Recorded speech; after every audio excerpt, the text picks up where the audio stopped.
You just took our only formula for super strength. Everything about you will become stronger. Oh, I am all powerful! I think it's sprained my groin. Do chicks have groins? Garbage in, garbage out.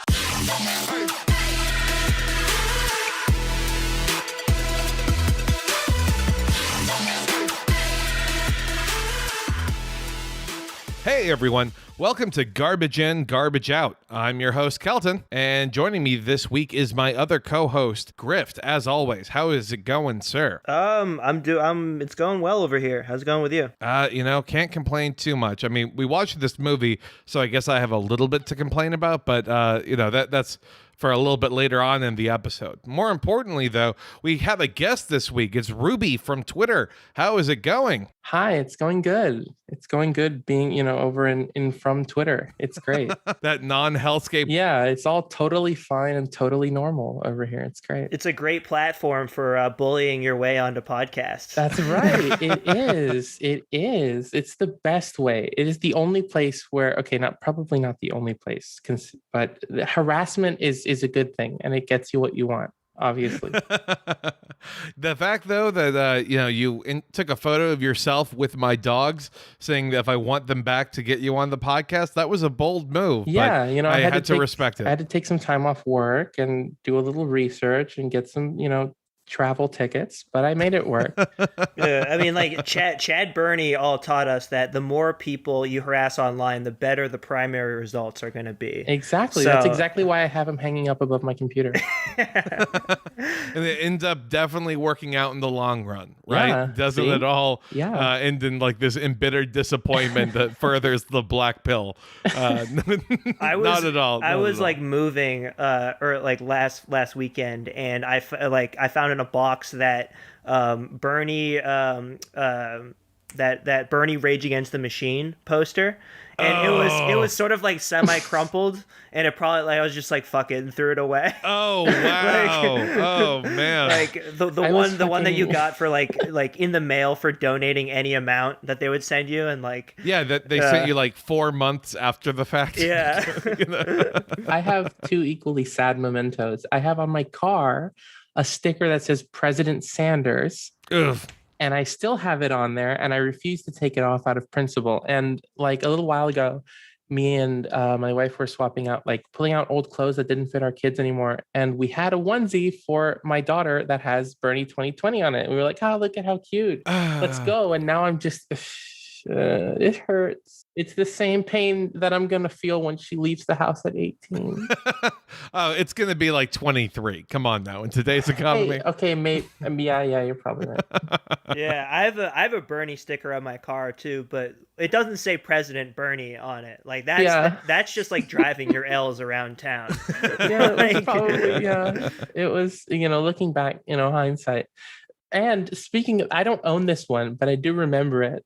Speaking of hindsight, after he'd lost the primary in 2016, I went to one of his rallies or something. I think it was after he lost, and there was a guy selling "Hindsight is 2020" shirts outside, and I was like, now I'm like, man, that really fucking sucks. Yeah, yeah, that does not age well.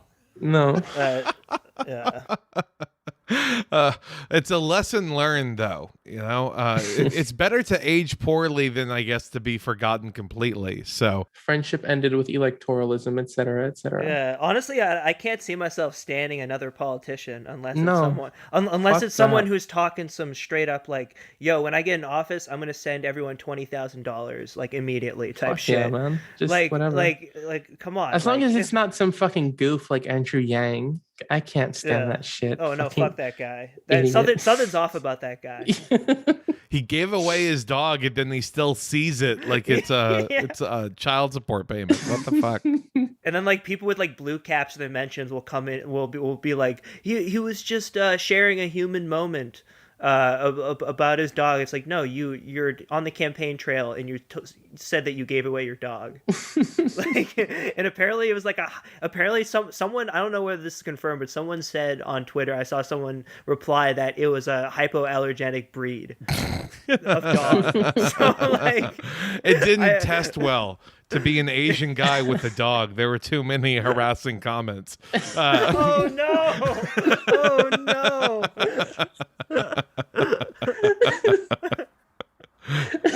We don't need that anti-Asian hate here. Yeah, okay? exactly. You can't start passing that around. You can't start instigating that.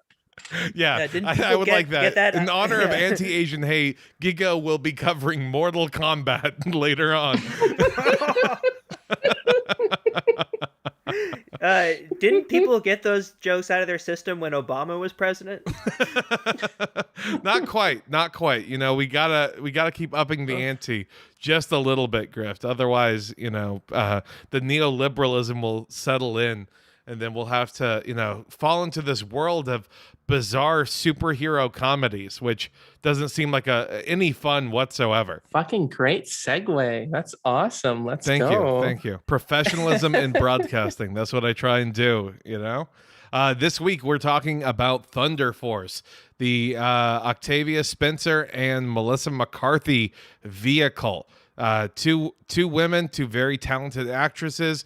Just not a great movie in my mind, but let me take it here to the panel. What did y'all think about it? I'm just repulsed with the raw chicken. Like one of the most disgusting things I've ever seen depicted on screen, and then it was included in like what was supposed to be the emotional crux of like the happy ending. They put it in there like 5 fucking times. Why? I held off on watching this movie, and like I watched the last like hour like right before we recorded, just because I like tried to put in a little bit last night, couldn't do it. Couldn't make it very far. Spent most of the thing on my phone, so just I consider my time more valuable than this movie. That's like, true. That's true. Like, just, that's how the review goes. So it's not even worth it if you're going to be on your phone during it. Every time a scene changed, I had a list of fucking things that pissed me off. From one to the other. Like I mentioned already, but I was fucking like keeping notes, but I kind of just wrote them. Like I jotted down my exact thought that I had in my head at the moment. Unintentionally, because I did not realize this until I went to look back. Every single one ends with either "fuck you" or "fuck off." It fucking pissed me off. Every stupid thing in this movie. It's just, there's nothing. There was like, I'll save it for one where I guess I don't fucking know. Spoilers matter for something so worthless, but like, there's like one recurring gag that made me laugh every time, and then like 2 of the jokes landed, and everything else was just a waste of my time. Well, you know, I'm not going to hold it against you that you laughed at this movie. It's okay. We all have our faults, and I did. Every time I laughed, I got pissed off, and I yelled, "No, I can't fucking laugh at this. I can't let myself." On some degree, you have to respect the grift of Melissa McCarthy getting Netflix to finance her getting to play act being a white savior, directed by her husband. It's a true grift at this point. Although with the way Netflix is just shoveling money to any big name who decides to make a movie with them, it doesn't even really seem like a grift anymore, as much as like this is just a retirement plan. It's like, oh man, I want to make sure my daughters can afford to go to Dartmouth. Okay, well, let me do this Netflix movie real quick, shit it out, and congratulations, we're now set. Wonderful. It's just a wet flop of a film, and overall, you know, critics would give this movie like a 3.5 out of 10, and then audiences were kind of in that same boat. So we're gonna do our actual like reviews of this a little later. But are y'all familiar at all with any of the background, either with this movie or with Melissa McCarthy and her husband Ben Falcone's reign of terror? No. Well then, I've only just recently been made aware of the whole fucking thing with Ben Falcone. buckle up, buckaroos. That's all. Like All I know is the fucking freak you like retweeted. Let's go. Who was like, don't harass her husband because he's a fucking freak, all right? Or like whatever And the to fuck. be fair, I don't want any of that slander. I did not retweet that freak. Okay, I had screenshots. Quote tweeted. Okay. That's screenshots. right. That's okay, right. Okay. I'm not gonna give You gotta any bait them out, clout to though. that. I want to find fucking freak show of a human being. God No damn. free clout zone.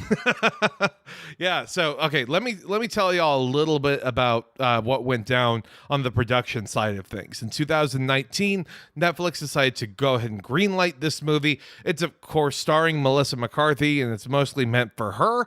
And then Octavia Spencer. They've known each other for like 20 plus years since McCarthy was in the Groundlings, which is an LA-based improv group that Octavia Spencer, when she would get off work or failed auditions or whatever, she would go watch their shows. So that's like how they got to know each other. And then when they both had their big blow-ups in 2012 with Spencer being in The Help, where she won an Oscar, and then McCarthy being in Bridesmaids, which really kind of put her in the stratosphere instead of being, oh, she was on what is it? Gilmore Girls, right? I mean, that's kind of what she was known as before. So they both became big names at roughly the same time. They hadn't really gotten a chance to work with each other. They decided that they would make a movie together, and it's going to be directed by her husband, which Ben Falcone. You might think that that would be an enjoyable time. It's couples spending time together. Seems like it would be kind of fun on set. Let me describe what exactly I believe Ben Falcone's trajectory is. So we're going to go into the year of our Lord 2014. A movie called Tammy comes out. It's not very well received. However, it was made on like a $15 million budget and brought $100 million in. So roughly $70 million in profit. And it was Damn. directed by Ben Falcone, and it was produced by Will Ferrell and Adam McKay. So pretty great start so far to his directing career. Then he directs another movie also starring his wife that's called The Boss, and it made about $79 million at the box office. Had a much higher operating budget though, so it only made about $10 million.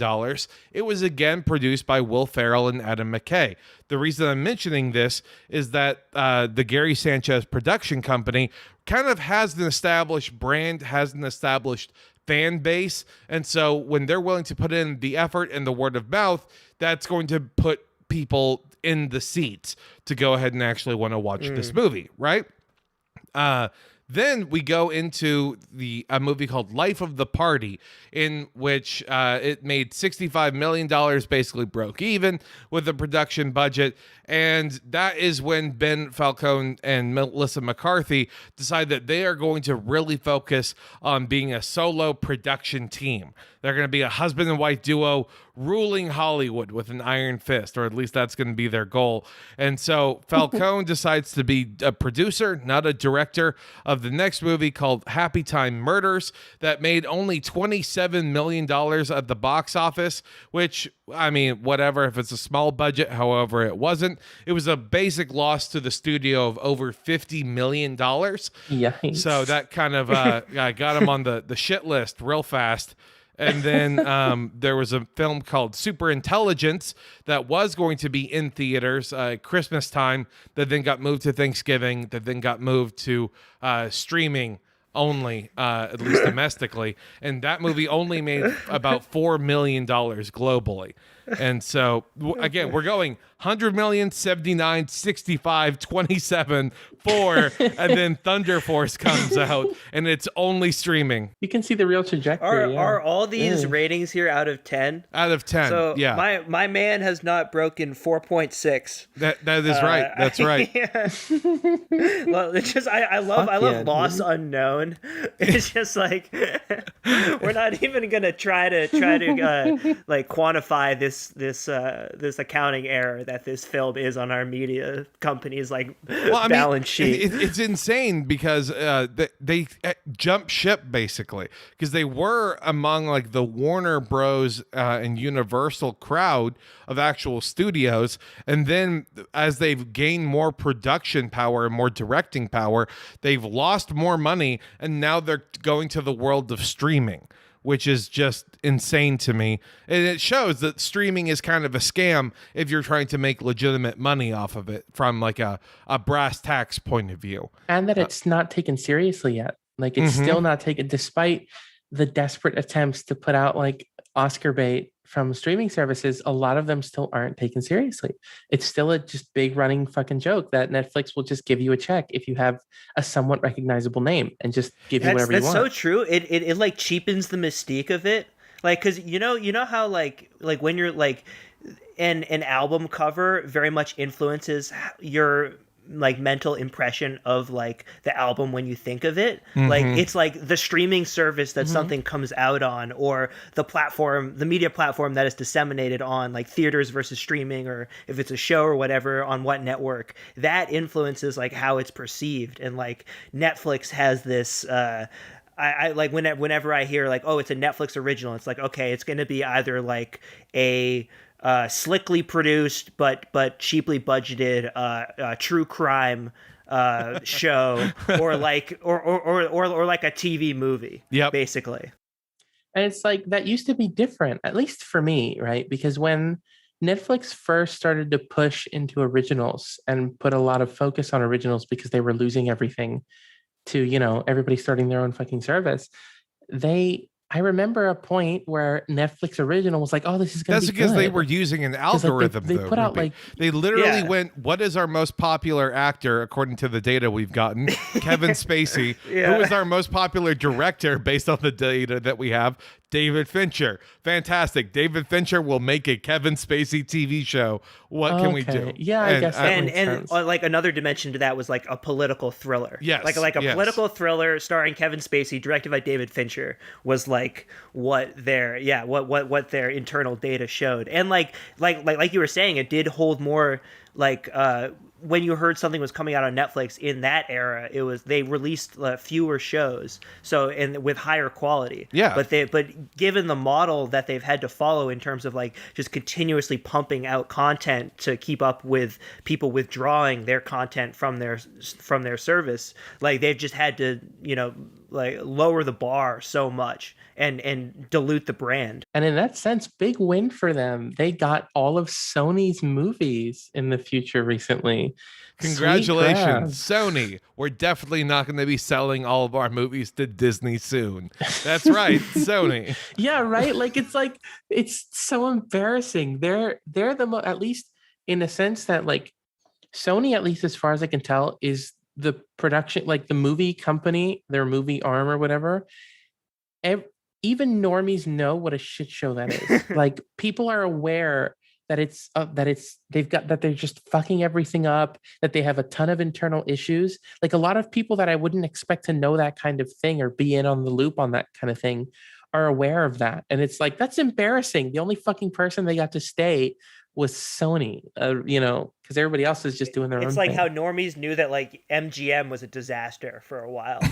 Like it was like when a studio hits that bad of a string of money losers, like it becomes not like it sort of gets outside of the more niche spaces that like it's coming out with like movies from this company, like they're on the ropes right now. Like it's like the equivalent of Netflix announcing that they get exclusive streaming rights to M. Night Shyamalan's future movies.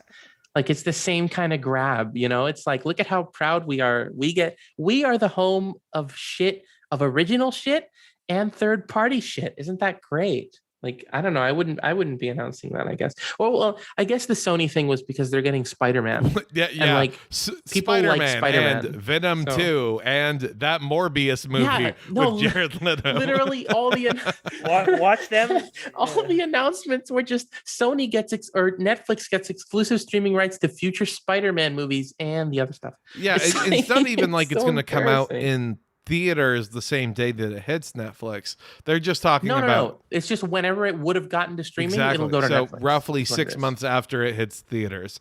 Basically, once everyone has already pirated it. Yeah. And like in my case, I have Netflix because it's on my phone bill, included for free.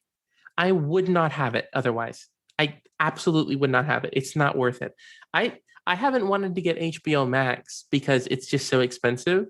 But then I was like, well, I have to see the monkey fight the lizard. I can't get it spoiled because I had to talk shit because I knew I was going to be right about who won. When HBO Max first came out, people were shitting all over it, but I was trying to explain that like Warner Bros. Is actually capable of taking Disney head on in the sense that like they don't give a shit if they make money on HBO or not, because what they're trying to do is get you to buy internet plans. Yeah, and you know they because they're fucking owned by AT&T. Exactly, like, exactly. It's all a grift. For anyone, by the way, wondering like what sort of awful negotiating Sony really has, when they were negotiating the Spider-Man deal with Disney, they basically said, we will let you have the rights to Spider-Man, but we'll make money off of the movies. And Disney said, fuck you, you're going to only make half. Also, we're going to get all of the merchandising rights to Spider-Man. And Sony said, okay. So bad. like Sony had kind of, at least if you, like, I kind of think that, what the fuck's his name now? I can't think of it. Kevin Feige? Yeah, Kevin Feige actually kind of cares about the plot line and connectedness of these movies. He absolutely does, because he's now going to be able to take over Star Wars. So yeah, and like I feel like there is genuine, care and craft in what he's trying to do with the MCU, and Spider-Man was being positioned to be super fucking important. Like when they introduced him in Civil War and started doing their shit, like he was set up to be a major factor in the kind of overall storyline. So Sony kind of had leverage. They could have been like, no, we'll just take him back. And they threatened to, and then, 2 months later, they were the fucking, they were the bottom. Like, it's like, no, you're going to do what I say and give me the money for it, bitch. Like, it's like, they didn't even fucking try. It was literally 2 months. I was super plugged into the shit because I'm a complete loser, especially with Spider-Man. And it was like 2 months from when Sony said, okay, deals, or like news came out that the deal was over and they weren't going to share Spider-Man anymore. 2 months later, okay, Sony's giving back Spider-Man and they're taking half the movie budget or half the movie revenues, no merchandise revenues, and they're going to like it. Oh, they also have to fully fund the movie. So they have to do the full operation budget. What the fuck kind of deal is that? Like, so what you're saying is they negotiate like Democrats. Yeah, no, that's exactly right.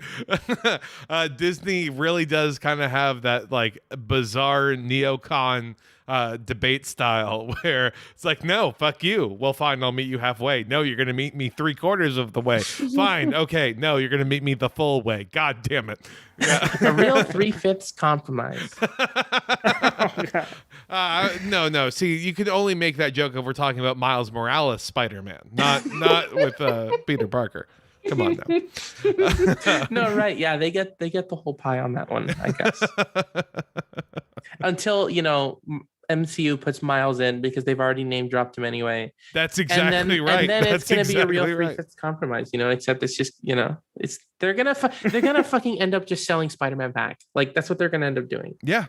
And I mean, I don't mean to make like DC fans become absolutely afraid, but the reason Warner Bros is trying to make DC movies work is because if DC movies are not profitable, AT&T will cut that severed limb off. They will prune it off the vine, and Disney will buy DC. Because who wouldn't want to see Spider-Man versus Superman? They will fucking let them do it. Like there's going to be no fucking give and take. There's going to be no kind of attempt to slow down Disney from acquiring, like the MCU is easily one of their biggest properties, right? And like far and away one of their biggest properties and biggest kind of just IPs.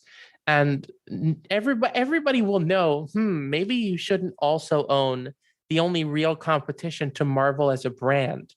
Maybe you shouldn't own that. And then they're just going to own it. And they're like, okay, at least they get a good air quotes fucking Justice League movie now or whatever. Yeah, definitely something to look forward to. Imagine if what sparked like generationally transformative anti-trademark legislation, or like anti like monopolistic like monopoly competition like around like the DC and Marvel trademarks like being owned by the same company. Like imagine if that's that's how like history turned Grift, there. that is going to be what Yeah. happens, though. Literally, it's going to be Southwestern Bell, but for comic book shit, because that's the only stuff that makes money. It's always stupid fucking shit that doesn't fucking matter that ever makes anything happen here. I fucking hate it. It pisses me off. Well, I guess if we're going to be, continuing the trend of talking about things that are stupid and fucking shit and you hate them, we might as well actually talk about the plot of Thunder Force, right? Yeah, maybe that's good idea.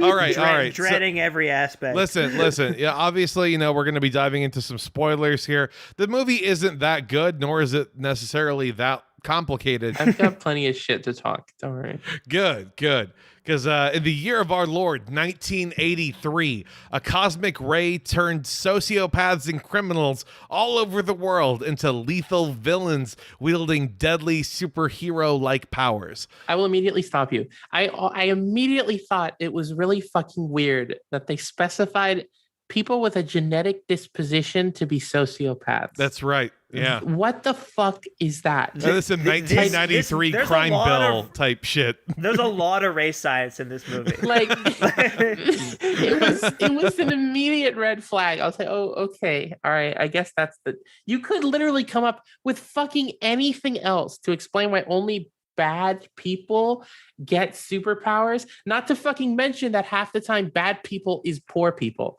Like I'm gonna just start right there. Fucking Melissa McCarthy. I hate this fucking trope. You haven't gotten there yet, but you will. So this fucking trope of the two friends who grow estranged, and then the loser is fucking fat and poor and works in construction and is a slob, and the good one who's smart is a fucking bajillionaire. But she is fat and a black woman, Ruby. Yeah, man. That's diversity. I don't fuck you. I don't care. Like, give me a fucking break. That's exactly what it is. But like, fuck off. And Melissa McCarthy gets to have her like white savior narrative where she gets because then she has to fucking save. She just save her ass every fucking time. They do the classism, and they're like, look, don't be mad. We're racially empowering someone until, she needs to be saved by her white best friend anyway. Yeah. The black super scientist somehow doesn't know how the powers she genetically engineered will actually work. Yeah, Yeah, it's great. Great. So these villains, though, that happen in 1983, they're called miscreants, which is probably an all-time bad name for what the villains. fuck? Oh my god, that's another one. It's right up there with like deplorables. It's like, why is this the word that we're They using? fucking called them miscreants. I'm like, dude, did some fucking what the fuck is that? Did a Vulcan name these fucking things? Like, what the fuck? Miscreants. What the fuck is that? It's because they couldn't use the word undesirables. Like They should have used Inhumans. That's just as worthwhile. Lumpin' proles. God. Yeah. Oh God. It is wild though. But as Ruby was alluding to, Lydia, played by Melissa McCarthy, and Emily, played by Octavia Spencer, are best friends in elementary school who become estranged through high school, and then we flash forward to the present day, and it's very paint by numbers. It was interesting that that Melissa McCarthy's kids played both elementary-aged Melissa McCarthy as well as high school-aged Melissa McCarthy. No wonder she looks so much like her. I hated her, by the way. I could not fucking stand that little kid. I wanted to punch her in the face. I could care less, really. Like, I was not offended, but like as a general rule, in my opinion, I'm like, these are child actors. They didn't ask for this, especially if you're the kid of one of the stars of the movie. Real Jaden Smith energy on that shit. Like, I hope you're okay. Enjoy your eventual independence and inevitable breakdown at some point. Like, we'll check back in on you when you're like 26 and see and it's what's like the same going on. I noticed, like, at least I don't know if this is a fucking trend or whatever. I'm putting it out there.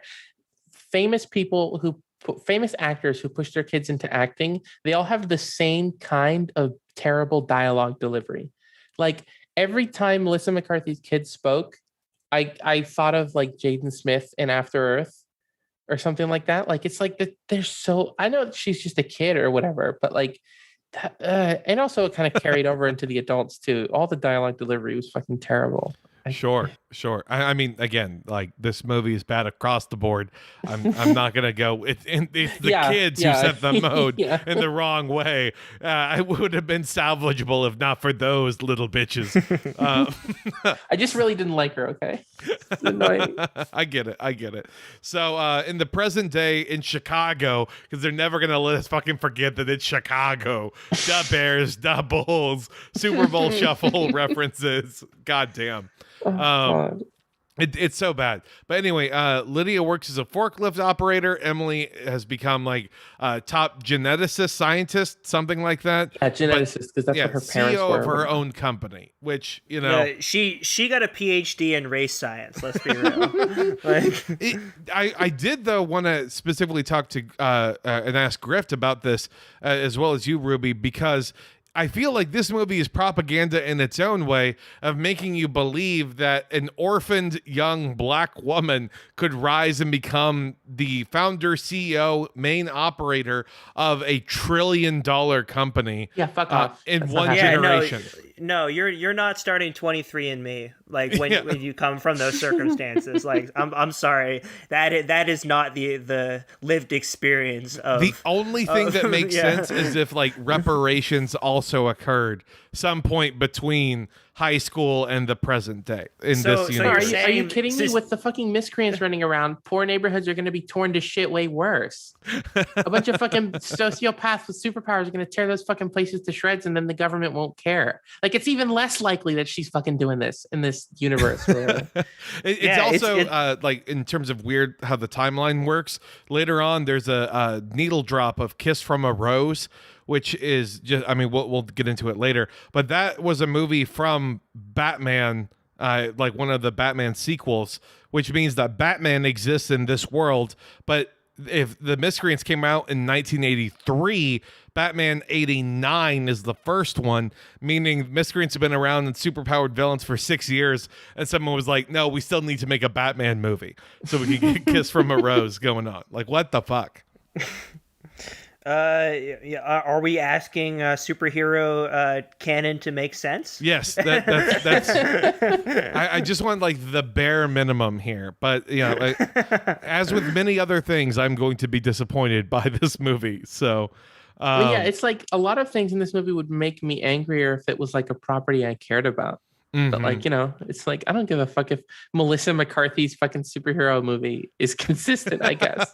Yeah, literally the only like super strong reaction I felt was just disgust at the raw chicken. Like it's stuck with me. I can't.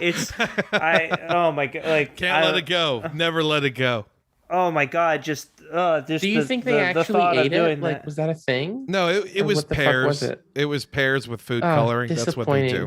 Yeah. They need to pull a DiCaprio and eat like an actual raw fucking like liver or whatever. That's how you get an Oscar for this, if that's real raw chicken. She was so into it too. Like it was her like recurring she fucking set loved piece it. She was joke. like, this She is loved gonna that be shit. Everyone's gonna love this. Everyone's gonna clap. Everyone's gonna think I'm so fucking funny. I'm the fat slob eating fucking raw chicken. It's like, no, that's not fun. Like just outright being a slob with that's it. There's no like I hate that. Other nuance to it. That's it's a not fucking funny. running gag in movies like this, like bad comedies. God. Just being a fucking slob is not funny, but it's always treated like it's hilarious. Why do we think that Melissa McCarthy like enjoys? Because I mean, she produced this and stuff, so she had obviously a lot of creative control, especially with her husband being the director. But she still wanted to go for the lowbrow style humor jokes, which I mean, Adam Sandler does it, and so I understand that that type of humor is possible. But he's actually a good writer. Yeah. That's what I was going to say. Adam Sandler gives us like Uncut Gems performances every once in a while, you know? Okay, like, well, Can You Ever Forgive Me is a wonderful film if no one's actually seen it. I highly recommend that. It's Melissa McCarthy actually giving a shit in the middle of these box office bombs. That's also like a running thing that actors that appear or like, maybe, I don't know, again, maybe I'm like reading into it, but I've noticed a lot of actors fucking do that. They just pump out shit to get some money, and then they every once in a while they put out something really good. Fucking Like, paychecks. why don't you know? you do this? You fucking have no integrity. Haven't you watched Entourage? You got to pay those bills. You gotta pay for the house. I think You I gotta pay might for need the to car. jerk it before we even get there. It's a fucking classic. I'm gonna put that shit up next to my chat room. Well, we're not even like through the full setup of the movie here. It's like the first act takes like 40 minutes to get through. It does. Holy shit! It's so fucking slow. So Melissa McCarthy, I'm sorry. So Octavia Spencer doesn't show up at the high school reunion, and so Melissa McCarthy's mad. She then goes to Octavia Spencer's offices and introduces herself as the estranged best friend, which sure, why the fuck not? And there's supposed to be a funny scene where security is just doing their job, really, and we're not supposed to be on their side. I don't know. I'm not sure how that operates. But long story short, Melissa McCarthy is introduced to Octavia Spencer. She's told to wait still, but wouldn't you know it, she doesn't wait still, does she? Instead, she, lays out on a chair, I think, right? She just fucks up her house. She's standing in the fucking... Okay, so when she first meets her, she's in like kind of a normal room. And she does her whole spiel, and then Octavia Spencer walks out. She says something to the kid to get him to leave. That was one of the jokes that made me laugh, and I don't remember it anymore. And then it's like fucking beat for beat, exactly what you think. Hey, don't touch anything. Okay, I'm going to start touching things. And she just starts poking shit like a 2-year-old. But then there's a massive dark room attached to this room or whatever that she's in. That's obviously the don't go in here room. And she's like, I'm going to go in here. I'm going to touch this. Ooh, this spins. Oh, I'm in the chair. Oh, I got stabbed in the fucking face. Like, it's so stupid. What is this chair? Is this chair fucking like weight activated? As soon as you sense someone in the seat, you have to give them the superpower stab in the face. Why the fuck did it go off? I hate this It's so humor much. for fucking babies. They think we're babies. Like, anyone consuming this is a baby, and we're made babies by having done it. Grift, Oh I hate to say that I have to push back a little bit. It's even worse. Because the old adage is that you look at the age of the main characters of a movie to figure out what the target demo is. Then you look and see if there's any kid characters in it, because that is supposed to exhibit what the secondary demo is. And so we are looking for like wine moms who are approximately 50 years old and trying to connect to their 13, 14-year-old kids. Oh my god, it's so fucking bleak. The fucking tagline for the fucking movie in the stupid Twitter ad that I saw is "You can't stop two women in their 40s. Shut the fuck up. I will punch a woman in her 40s in the fucking face. Shut the fuck up. I hate it. I fucking can't stand it. It's such a stupid fucking, like, I hate movies made for that fucking demo. I mean, because I'm not that demo, I guess. But like, fucking God, I hate white wine moms. And they both fucking act like white wine moms. I just want them to die. You hate the future that's in store for you. That someday you're going to turn on the movie and you go, wow, I thought that was going to be awful. I actually kind of liked it. No, and don't say that. When the turn not going to be a fucking wine mom. Oh, God. That's when you're watching and you're like, oh yeah, that Fortnite scene at like one I fucking frame wrote per that 5 down. seconds. I fucking wrote that. She fucking did Fortnite. How many fucking movies? Okay, I have to know now, because when fucking Endgame put fucking Fortnite gameplay in the fucking movie, apparently, according to the Russos, they asked Epic to do that. Epic did not ask them. They said, can we put Fortnite in the movie, like gameplay? And they were like, sure, why would we say no? Did they do that? I mean, I imagine. And I guess Epic doesn't care, because they're like, yeah, you can put our slop in your slop, whatever. Yeah, I mean, flosses in this fucking movie. No, she doesn't actually floss. I saw her floss. No, we saw her from the top up floss. We did not see her actually use her arms and try to floss. Oh yeah, they cut her off. Yeah. She could not floss. I don't think she could do the dance. No, I don't think so. They just had her wave her arms around again, like a toddler who's trying to imitate how to floss. It's real bad. It's real bad. But we're getting a little ahead of ourselves. So Yeah. Melissa McCarthy has been injected with a super serum and found out, oh, this is actually the super strength super serum. So Octavia Spencer says you have to stay here in the lab, and we're going to go through like the most painful fucking training montage over the next 20 minutes and pump And, like, exposition just in. as a side note to complain about the nothingness that is the universe and the plot of this movie. Why? Okay, so it took them forever to come up with the super strength juice, Yep. but I can't imagine it actually took them forever to make it, just to figure out how to make it. That so is why correct. don't you just fucking make more? Yeah. What did Why you don't burn just all your notes? fucking make more? Yeah, like, okay, we did it. Throw this out. I never want to see it again. We're done. Like, what the fuck, man? I don't fucking get it. It's so stupid. They think you're so fucking stupid, or they don't care. No, They really don't. care. They don't care. literally put in lines like that so they can yada yada. It's, well, why don't they make more? We'll just say it takes like 5 years to make a vial. Sure, I guess. Okay, whatever. Fine. So Melissa McCarthy is training and is like getting stronger with every injection. And then there's a little bit about how Octavia Spencer's invisibility comes via pills. And so she just takes like 1 pill a day or whatever. And yes, ding, that's another one that made me laugh. When she took the pill and she goes, it's just a pill. She goes, it's a big pill. And I don't know, that made me laugh. Okay, that's it. That's it's happening, Grift. It's happening. Do you see that? What? No, shut the fuck up. I take pills, and big pills are hard to swallow. Wow, so it's relatable, huh? Shut the fuck up. The pills are big. It's so nice. I mean, like, it's so insane. what else are wine moms kind of known for is like pill popping a little bit. Like, I mean, there was a reason on that Nira Tandon hat I put out. I had a little iPhone, I had a wine glass, and a pill bottle. I thought it was just because she's a junkie or something, man. I don't know. It's not, I don't take. No, I'm just saying that, like, popping pills definitely fits within the wine mom. I don't even like wine. Like demographic. Oh, I'm not saying you are. I'm not like Kelton. the other wine moms. I'm a cool wine mom because I don't like wine. Yeah, I get it. It's okay. It's okay. We'll track your progress. We'll have you on again some point in the future, and we'll see what happens. If you have me on for some fucking wine mom movie again, I'm gonna kill you. I'm gonna actually take your dogs. For whatever reason, we're thinking about later on, a few months from now, we're going to cover Magnolia with Tom Cruise. Would you like to be on for that? Fuck you.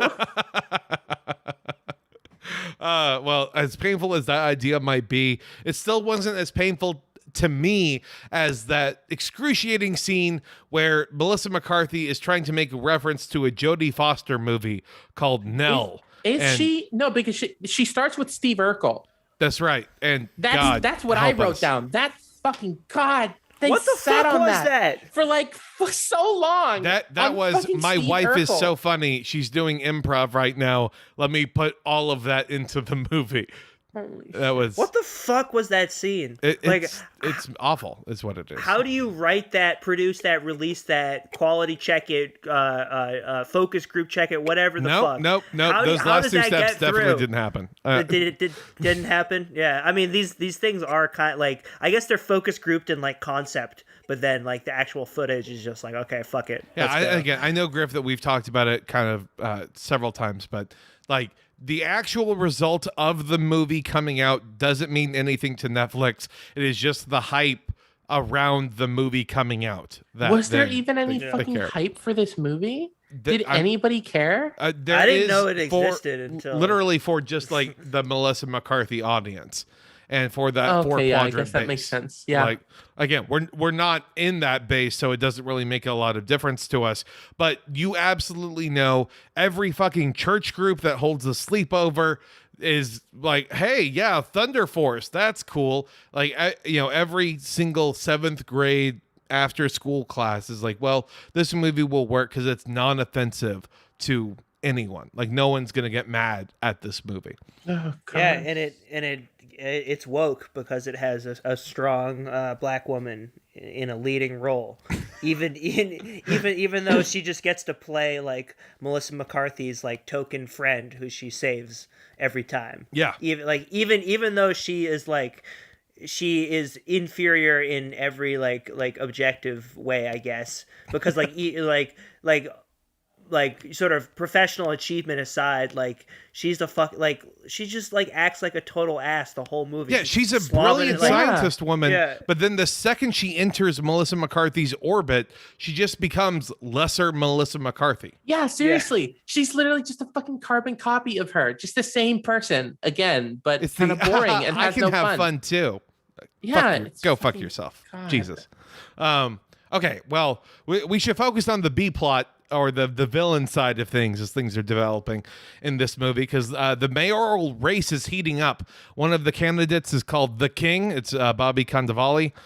He's going up against not AOC. Did y'all notice that? Yeah. I very much noticed that. It was a Cuomo Rahm Emanuel hybrid versus like yeah. I really AOC did think it was a person, Rahm Emanuel impression. And like Bobby Cannavale and then later Jason Bateman, they are like the MVPs of this movie for me. Like Jason Bateman's the crab, right? Yes. Yeah. Okay, that's the one. That's the gag that made me laugh every time when he walked sideways with his crab claws when he left the scene. Every time he did that made me laugh. Like they knew what movie they should be in, not the one that they actually were in. Yeah, exactly. Like the scenes with them felt so radically different. It felt like a different movie. Like the scene with him at the dinner table with her. Yeah, that was a completely different fucking. Just everything about it did not fit in this fucking movie. Like the banter that exists between Bobby Cannavale and Jason Bateman when they're talking about the various henchmen, like who's died, who's still around, like that is the thing that I was like, yeah, this is good. This belongs in like a Kick-Ass knockoff or something. Man, it just made me think about all the ways to just make this movie better. But we'll see. We'll see what ends up happening in the next scenes here, because the other henchman of Bobby Cannavale is Mantis from Guardians of the Galaxy. Her first name is Palm. I cannot pronounce her last name. It's like Clementieff, I think. I could be, or rather, I know I'm wrong. I just don't know by how much. So, what did y'all think about Laser?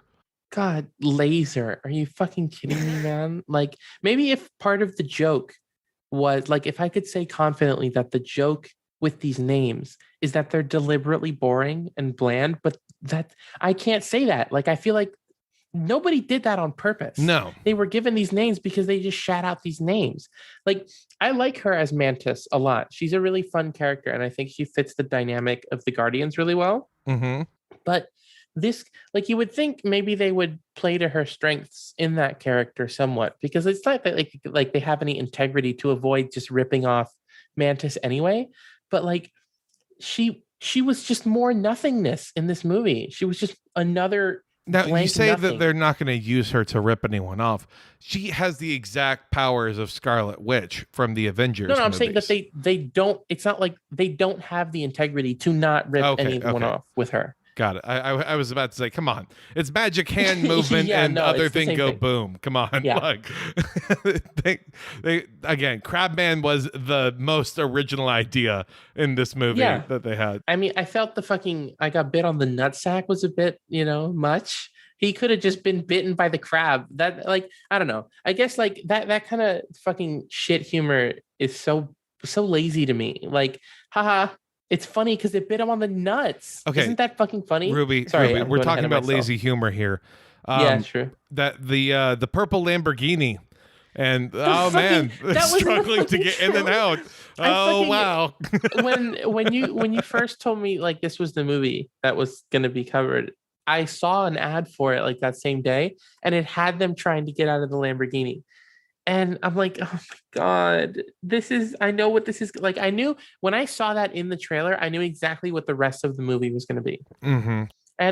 But personally, I made that scene really funny for myself because I pretended that was an intentional reference to the hilariously just ridiculous Rick Ross song with Jared Leto's Joker in the music video called Purple Lamborghini that he made with that is a Skrillex banger, and I will for defend Suicide that song. Squad. That No, that song fucking slaps. song slaps. I love that song. That But song did it's not so deserve to be ridiculous. associated with Suicide Squad. That fucking song, like that created an in joke for my fucking friends because the guy, one of the guys in the music video, we just call him the gentleman with the stomach. And every time we see a really fat guy, that's what we think of. Like that song means something to me. And so I took that and I was like, yeah, that's what this is. This is the Joker's purple Lamborghini. It means something. It can be something.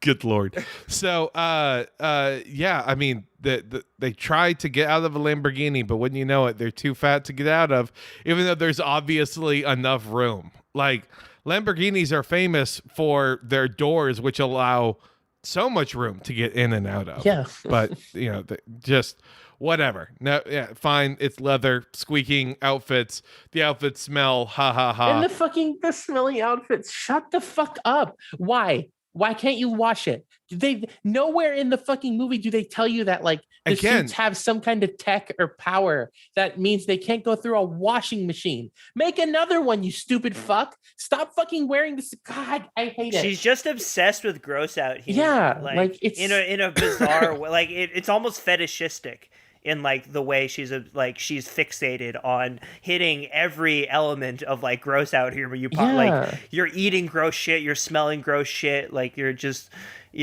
being just a trash person, like a trash monster who's making everybody's life like she's difficult around. Man. Like it's just she what throws trash all over the ring. And then she starts eating garbage. We finally get like our first quote unquote like action scene that takes place at a gas station, and I don't want to spend too much time on this scene because really it's the only important thing is that, you know, they meet Crabman and there's some banter that goes on, and Jason Bateman just absolutely steals the scene from them. And you know, again, highlight of the thing for me. But I wanted to ask y'all, have y'all seen Shazam by any chance? No, I've not. Okay. I was going to say, if you compare like the gas station robbery scene in this movie versus Shazam, it shows like what a difference competent directing can be, because it's basically the exact same setup. Oh yeah, no, I can tell the difference just from that scene in the trailer for Shazam, because they put little clips of that scene in the trailer, and it's easy to see the difference in someone who gives a shit about the movie they're making. Yeah, it just also, you know, one is clearly set like in a gas station, the other one is set in a studio somewhere in a parking lot, and they don't want to highlight that too much. So, anyways, let's see. Back at headquarters, they all decide to play Fortnite together. And that's kind of where we figure out that the daughter is going to be the deus ex machina of the third act, because she's like, I'm not a nerd, I'm smart. There's a difference. Just like her mom and her mother before her. They fucking reincorporate that line too. And also, why, I don't know why this bugged me so much, but like, why was the Fortnite footage on the tablet so laggy? It was so laggy. Like, it was distracting. I'm like, what is this? No good internet in this fucking fucking $1 trillion building or something? That would have actually been a good bit to have. Like, that would have been a good joke. It wasn't even anything. They just fucking did it like it was normal. Yeah. Because someone was probably too lazy, fucking pulled up Fortnite mobile on their fucking shit pad and just fucking recorded some shit or something. They're all into Fortnite so much, but they play on their iPads. It's just fuck off. Oh my God.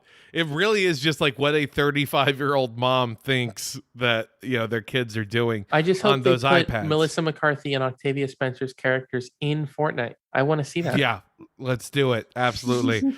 Travis Scott, move over. It's time for the Melissa McCarthy concert to take place. God. Oh God. And then it's a win for body positivity in Fortnite. Yeah. So then they are attacked by Laser, who just really kind of fucks shit up. The fight ends in a draw, and the bad guys are making like a fast getaway, and Melissa McCarthy finally realizes that now is the time for her to throw a bus. And what did we think about this scene? Because I'm gonna kind of want to dig into it a little bit here. I remember she threw a bus, and then she just doesn't give a shit. Doesn't give a shit. Like, she has like no consideration about like the consequences. She's just like, oh, whatever. Like, oh, and that was supposed to be bus. funny because she's like, she's telling her, don't throw the fucking bus. And she's like, I can't hear you. I'm literally throwing a bus. Shut the fuck up. What do you mean you can't hear you? Like, you're not, it's not loud. It's not. Every fucking joke like that had to sit and fester for way too fucking long. Every single time Melissa McCarthy does something stupid, it sits and it festers and it makes you really feel how awful the fucking joke is. Every time. And she does, she's the fucking main funny in the movie, and she's doing it every 5 minutes. It's so annoying. It made the movie feel like 3 hours longer. It really is, because for anyone who hasn't seen this movie, which is, I'm going to assume, most of the audience here, like when I talk about the scene where Melissa McCarthy throws a bus, you might imagine the setup that would exist in any, good to mediocre film, where like she throws the bus and then she realizes that maybe like she overshot it. So then she has like a look of terror and anxiety on her face, realizing like, oh, it's not going to land where she thinks. And then, it kind of like wings like a landmark of some kind. Like the bus lands in Wrigley Field, or something, related to Chicago. Yeah, destroys some the statue beam or some shit, something. Yeah. But that doesn't happen at all. Instead, we're just getting a zoom in on Melissa McCarthy's face as she kind of has like oh, whatever. Oh, I guess I'm sorry. Yeah, and then the forced conflict between the best friends is shoved in, where she's like, oh, I'm sorry, I can't be perfect. I'm sorry, perfect people don't throw buses. And she walks off. We don't even see what the bus hit until like 15 minutes later. Who was in the bus? Was that bus full of people? They took everybody off. She came out, they were like, get off, Okay. I'm gonna throw the bus, get off. And they're like, what's happening? She's like, I'm throwing the bus, get off. And then she fucking just chucked it. He's like, I'm gonna leave. And then that's it. Legitimate question here, and this would be an example of how to fix the movie, would be that she tries to throw the bus, but because, surprise, surprise, buses aren't meant to be held right from the middle, just whatsoever. So the bus would actually break in half on either side and sandwich Melissa McCarthy inside like some like giant that would be tomb. funny. Yeah. And it would probably take, if I had to guess, the same fucking CGI budget that it would take for you to try and throw the bus and then show the bus being damaged and on fire. Speaking of CGI blah, budget, blah, blah. the fucking picture that they used in the news broadcast of what it hit, I could do fucking better Photoshop than that. Give me a fucking break. It was so fucking bad. I mean, like, the movie is broken. Like we all acknowledge that, but it's also boring, which is almost unforgivable at this point. Yeah, that's the fucking cardinal sin of movies like these, because bad movies can be really fun, and you can be like, go watch this terrible movie. But boring movies are not. Like we have been in like the Southland Tales mindset since we watched it, so that is exactly, that point hits home so close to home right now. Like, and the difference, I mean, I'll use Southland Tales as the example here. Between Southland Tales and something like this is that in Southland Tales, the director knows how to do a comedy scene and he knows how to do an action scene. This movie has a director which knows how to do neither, but is trying to make an action comedy. It just does not work at all. Like that's what makes it so fundamentally broken, is not because of it just being lazy, but because I don't think they know how to make it good. And that is just baffling to me that they would choose him so as the director. And it's like, it's super, when you see action, action, like what's in this movie, you really appreciate well-directed action, because like all of the fights, all of the action in this movie was so empty. Like it felt like a couple film students in a middle school parking lot filming like a fight scene. There was middle school students would have better needle drops. Yeah, true. You're right, because they get they're in the zeitgeist. But like fucking at the beginning of the movie, when Laser first shows up, before you even know she's Laser or whatever, she drives by Melissa McCarthy pre-powers and stuff, and it's the slow-mo what the fuck as she drives by. It's like everything about that scene was just kind of a warning of the rest of the movie.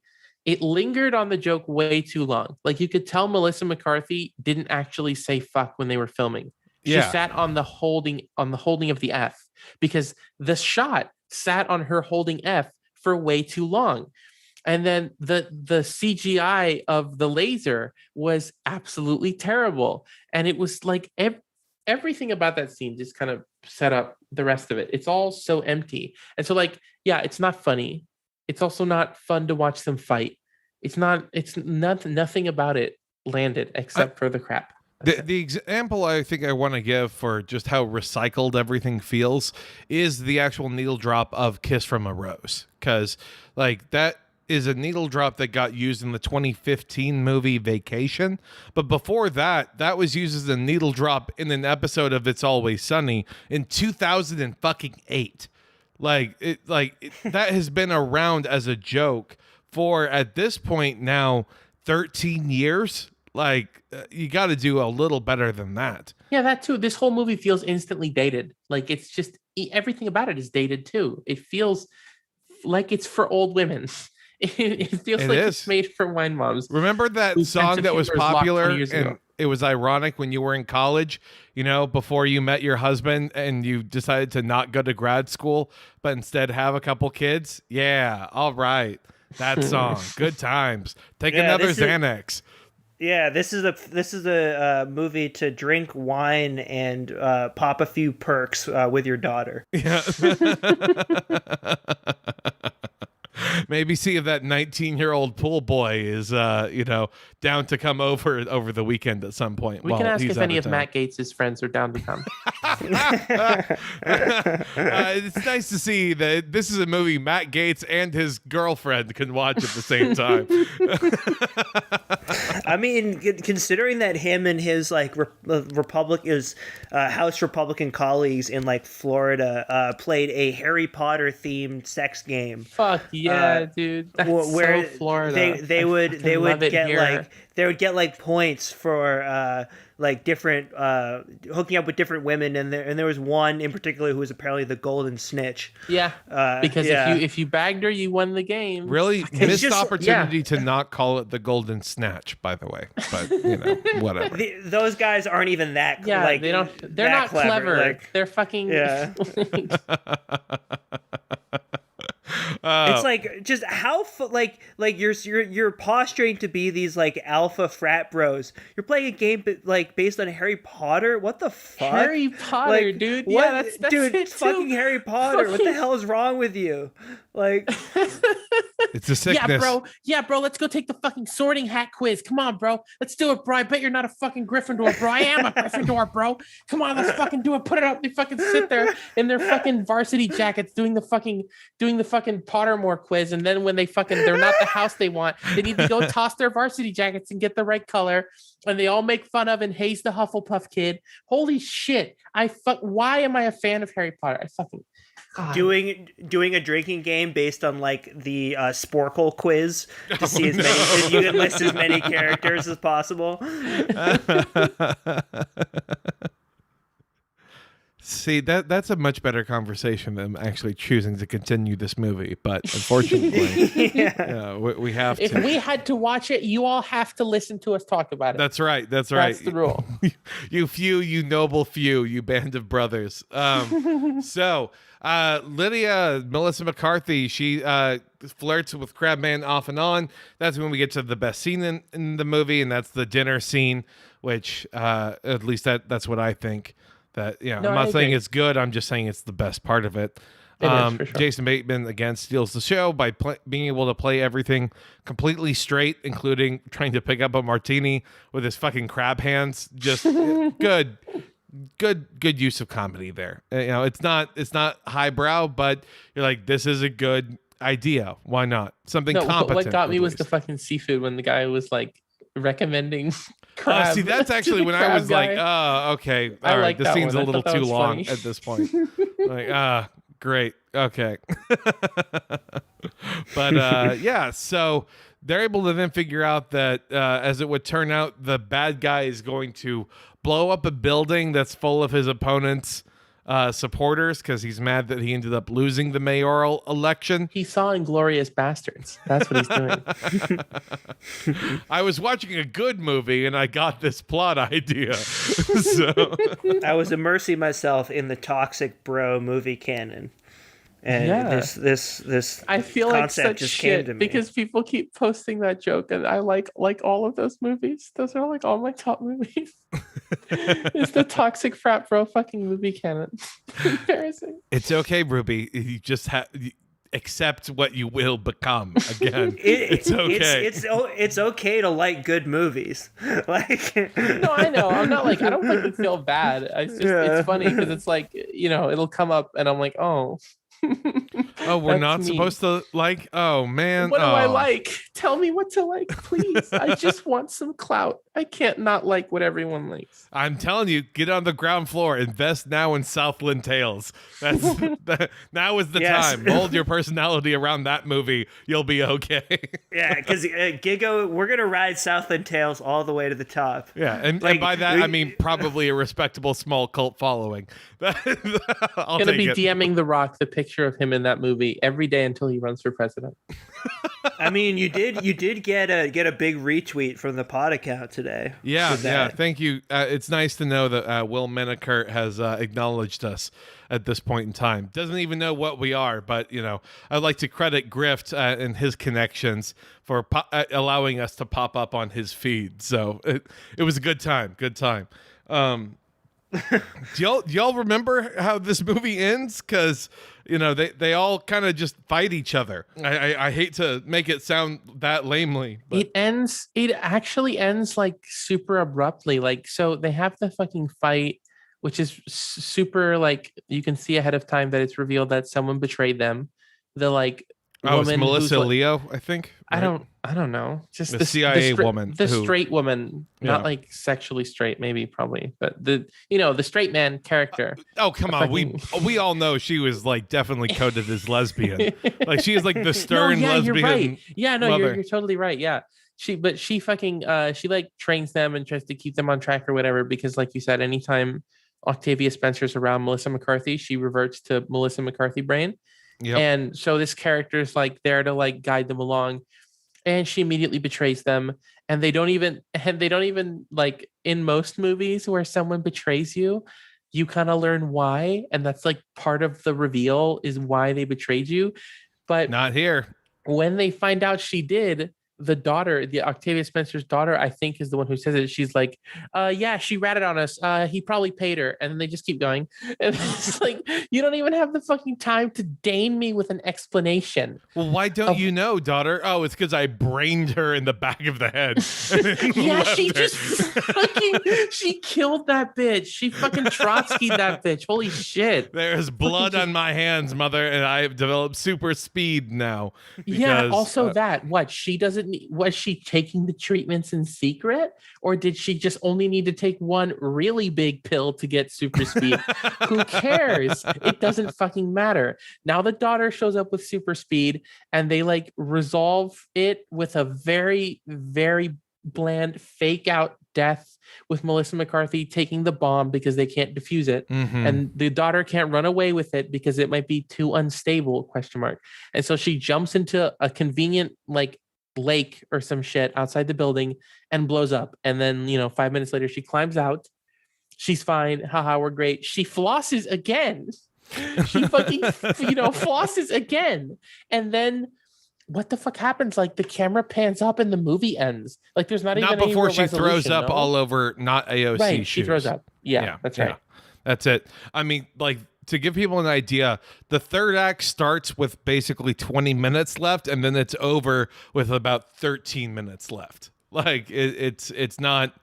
I mean, weirdly, it's probably taking us longer to talk about than to actually show Yeah. people at this point. It's just, I mean, again, it's not a good movie. I didn't like the comedy. I didn't like the action. The chemistry between the cast is all bad.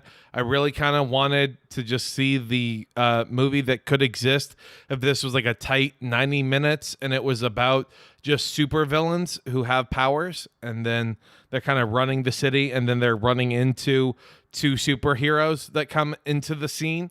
Like, from their perspective, I think that probably would have been a much better movie that would take place. Like, honestly, that kind of makes me think like of a kind of something that I recently got into that at least I think is like kind of infinitely better in at attempting to kind of do what you just said, that I feel like could have made this thing so much better.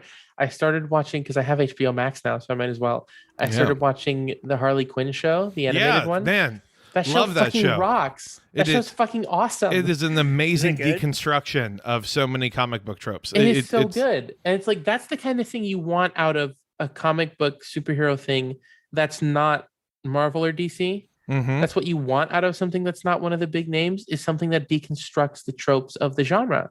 And it's just like, oh no, this is just another excuse for Melissa McCarthy to be gross and eat raw chicken. Eat fucking raw chicken. Oh my god, I'm gonna fucking throw up. Let's get to the actual like review portion here about like how many trash cans are we giving this movie. Griff, do you want to go first?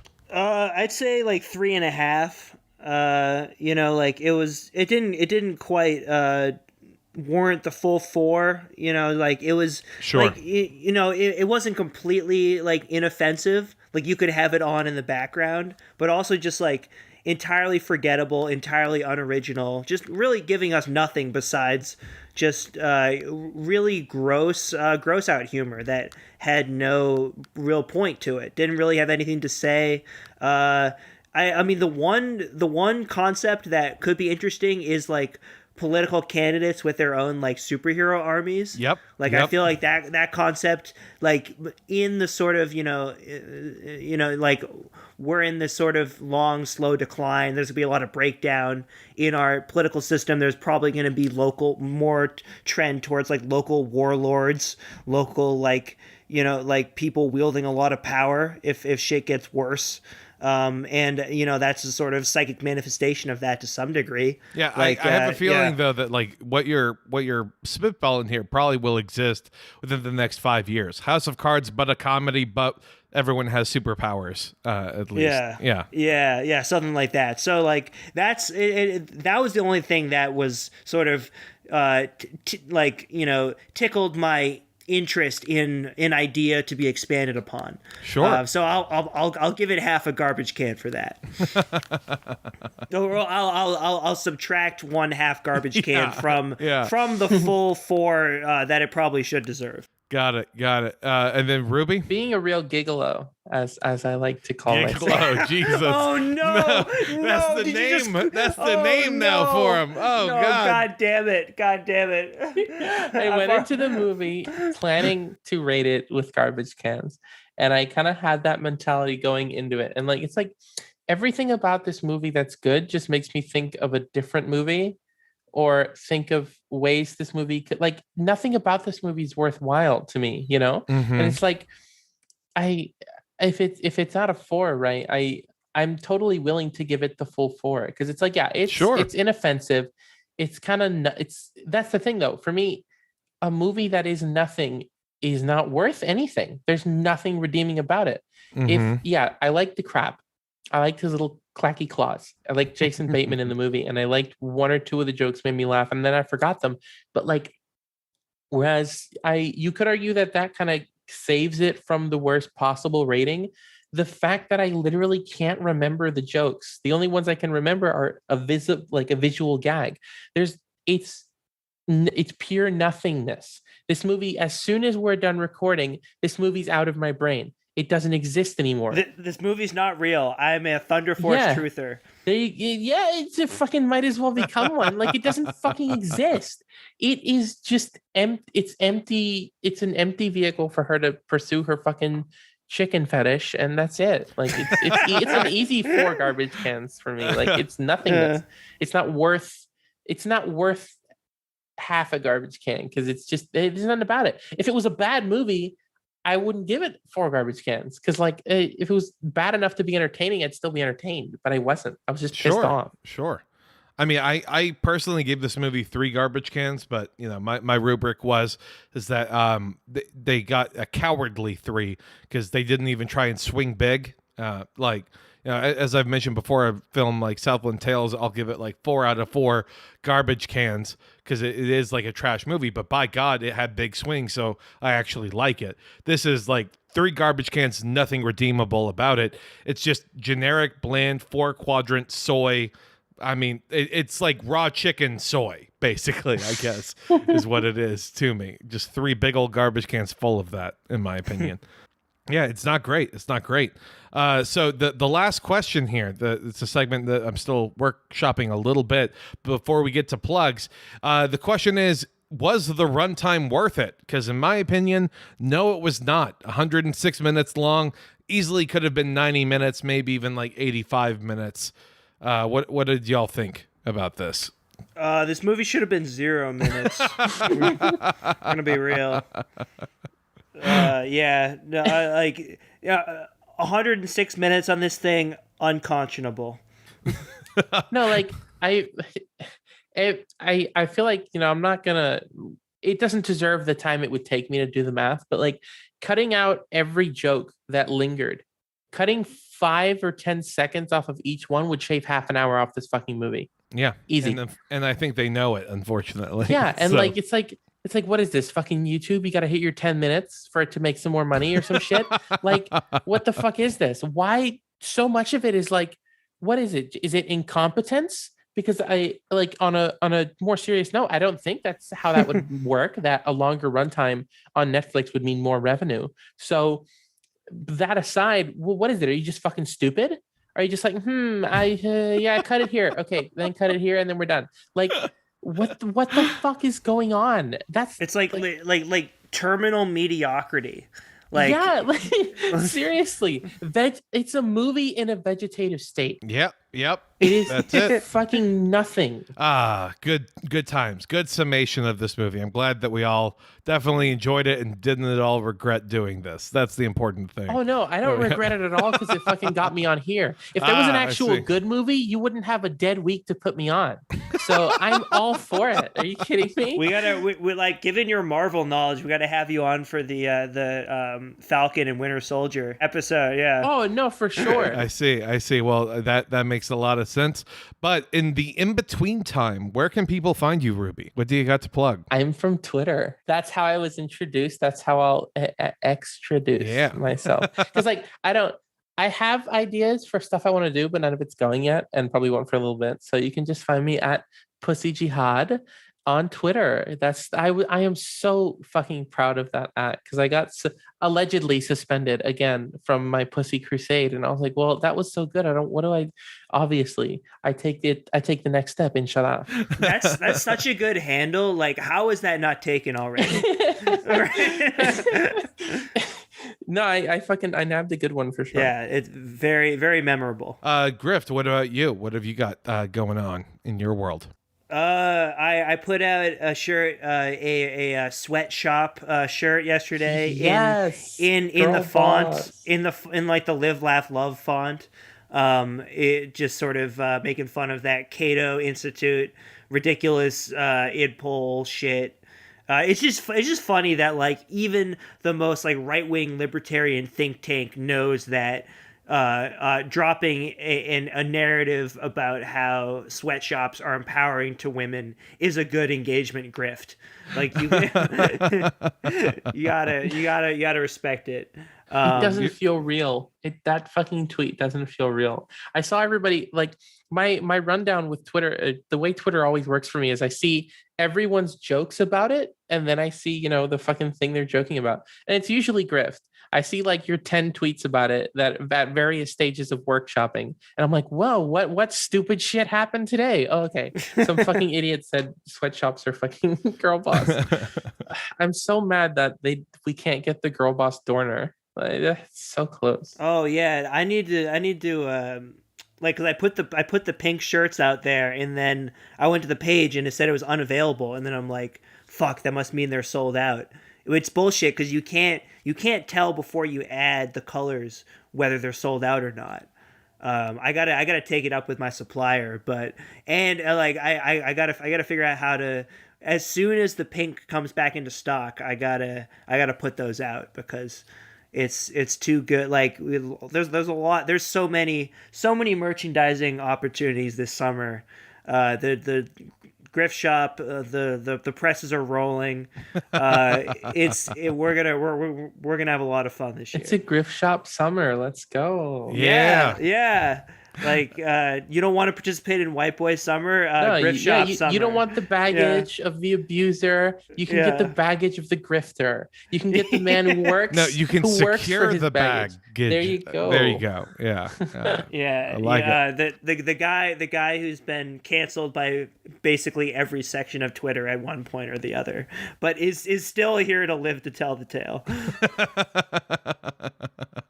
That's what it's all about. Survival. That's it's adaption. I've somehow managed to thread the needle. That's what you have all the people in your sweatshop doing too. So that makes sense. Yeah. So I guess if any of the good God, I can't believe I'm about to say this. If any of the gigolos, yes, aren't. Yeah. That's what you're all fucking called now. Anybody who watches this is a fucking gigolo. You're going to like it. You're going to call yourself that. We're going to have gigolo conventions. We're going to come together. We're going to be a real loving community. It's great. That's my contribution. That's my legacy. Thank you, Ruby. Again, as the lore of the show continues to evolve, it's a smoother operation and then more tangents like this. So thank you. This has been an incredible experience. For anyone who is wondering, you can follow the show on Twitter and Letterboxd at Gigo Podcast. And then if you want to follow me, I'm on TikTok at Sex Confetti, because that's now how I'm just going to tell people to navigate with me, because I can filter DMs there so effectively. It's a beautiful thing. It's truly wonderful. That's also where you're clouded now too. It is bizarre. It is bizarre. I'm now at like 28,000 followers over there, so we'll see how that goes. We need to talk grifts, TikTok grifts, because this is too good an opportunity to pass up. We'll make something happen. But in the meantime, let's all go ahead and say goodbye. Goodbye. Peace. Deuces.